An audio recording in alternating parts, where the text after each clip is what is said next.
Imagine standing on the porch your father built with his bare hands, staring out over fields that once held golden wheat, cattle grazing in the morning mist, and rows of corn so tall you could hide inside them as a child. Now picture all of that flattened under bulldozers, replaced with the gray skeleton of concrete and steel.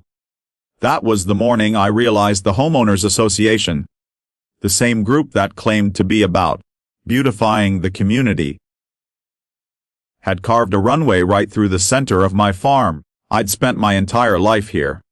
My parents raised me on this land, and after their passing, it became my responsibility. This wasn't just dirt and grass to me. It was memory, heritage, and the last piece of my family name.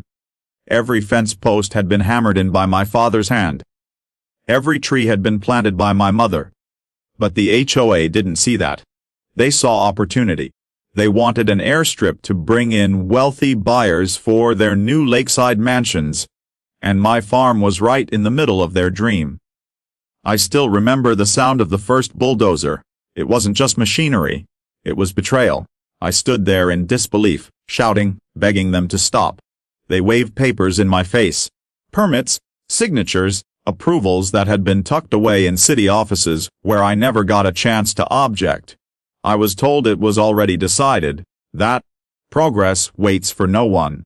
And just like that, the place I called home became collateral damage to greed.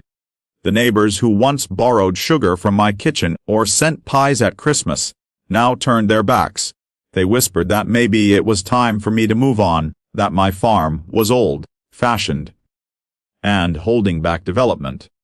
The same families I'd helped during floods, the same people I'd plowed driveways for in winter, all stood by as the HOA cheered the progress. The runway cut through my barn, splitting it like an old scar. Livestock scattered. Fences collapsed. My heart collapsed with them. Nights were sleepless, filled with the roar of construction and the sting of betrayal. I felt powerless, a single farmer fighting against a machine too big to stop. But here's the part they didn't know. What no one in that HOA meeting cared to ask. I wasn't just a farmer. I wasn't just a grieving son trying to preserve a legacy. I was the United States Secretary of Transportation. And while they thought they had buried me under concrete, they had no idea that I held the pen that could write the very laws that made this possible. That night, sitting on the broken porch with dust still hanging in the air, I made a promise to myself. They had taken my land. But they would not take my dignity. They would not take justice from me. And if they thought they could outmaneuver me, they had no clue who they were dealing with. The weeks that followed were the hardest of my life. I walked among the ruins of what used to be my farm, the ground trembling with the vibrations of planes testing the new runway. Every time I heard an engine roar, it was like hearing a nail driven deeper into the coffin of my past. But instead of breaking me, each sound steeled me. I began gathering evidence, quietly, carefully, not as a farmer but as a secretary. I studied the permits they waved in my face. I traced signatures.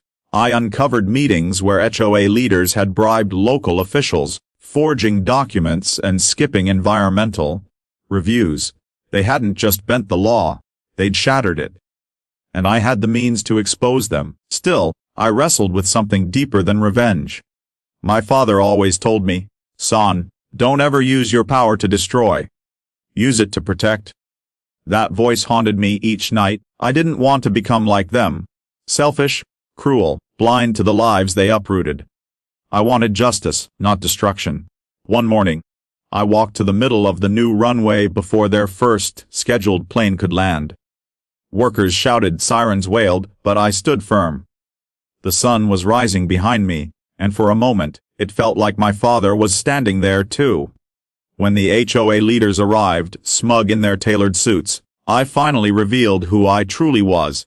Their laughter died in their throats when I pulled out the federal orders I had signed just the night before, orders halting all operations, freezing their accounts, and launching a federal investigation into fraud, bribery, and unlawful land seizure. "You built this runway through my farm," I told them, my voice steady but burning. But you also built it on lies, and lies don't fly for long. The investigation swept through like wildfire. Officials were arrested. HOA leaders resigned in disgrace. Developers pulled out, terrified of the scandal. The runway was shut down before it ever saw its first legal flight. But here's the part I'll never forget. After the dust settled, I stood again on that scarred land.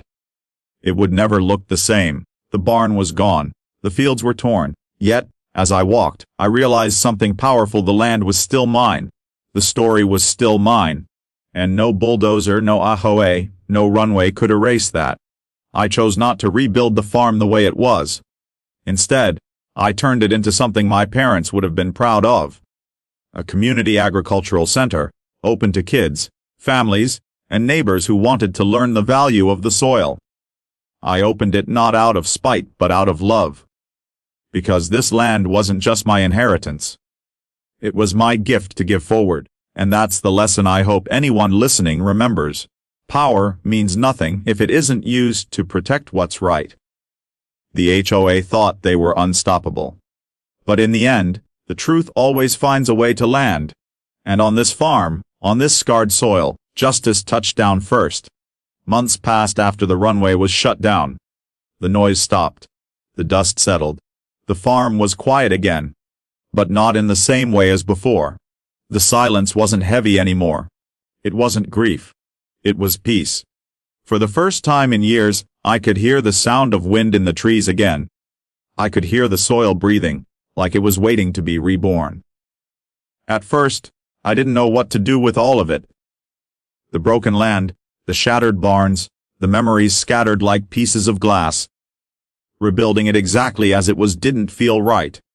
My parents had lived their lives for this farm, but they had also taught me something more important. To leave the world better than I found it. I realized maybe the farm wasn't meant to go back to the past. Maybe it was meant to grow into something new. That's when the idea came. I began reaching out to schools, community groups, even families who had lost trust in the HOA's greed. I told them, this land doesn't just belong to me anymore. It belongs to us. Together, we turned the ruined runway into community gardens, greenhouses, and a teaching center. Kids came to plant seeds, city families came to learn how food really grows, and neighbors came not just to eat, but to heal. The scars of bulldozers were still there, but they became paths lined with wildflowers. The wreckage of the barn was rebuilt into a wide wooden hall, filled with laughter lessons, and late-night gatherings under strings of lights. Where planes were meant to roar, now children's voices carried across the fields. But here's the truth. The land didn't heal me alone. The people did. Folks who had once turned their backs came back with open hands. Some apologized for their silence. Others admitted they were afraid to speak out before. And instead of holding on to bitterness, I forgave. Because holding on to anger is like holding on to fire. You only end up burning yourself. Still, I never forgot the lesson. Power, left unchecked, becomes greed.